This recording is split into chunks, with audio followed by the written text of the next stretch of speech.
Hey guys, మేము cinema చూడడానికి వచ్చేసాము. చింటన్ షూట్ చేస్తుంది. చింటూ చూడండి, ఫస్ట్ టైం సిగ్గుపడుతున్నాడు. ఇంకా మేము సినిమాకి టైం అవుతుందని ఫాస్ట్గా నడుచుకుంటూ వచ్చేసాము. పోస్టర్ నచ్చలేదు. బట్ కమ్ బ్యాక్ ఇండియా అని సిద్ధార్థ్ గారు చెప్పేసరికి వచ్చేస్తారనమాట.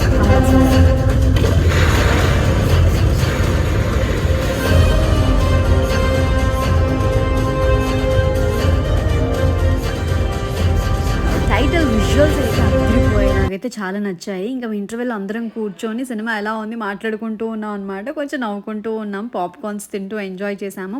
బట్ ఫ్రాంక్లీ స్పీకింగ్ 1తో కంపేర్ చేస్తే 2 అంత స్టోరీలో కొంచెం ల్యాగ్ అనిపించింది. అన్ని సీన్స్ కొంచెం ఉన్నాయనిపించింది. సో మీకు ఇలా అనిపించింది కింద కమెంట్స్ చేయండి. మూవీ చూస్తే జున్నా బైసైకిల్ అడుగుతాడు. సింగ్ సింగ్ అమేజింగ్ బాగుందా నిజంగా. బర్త్డేకి ఆ సైకిల్ గిఫ్ట్ కావాలా? అట్లా నేను యూఎస్ వెళ్ళిపోతా.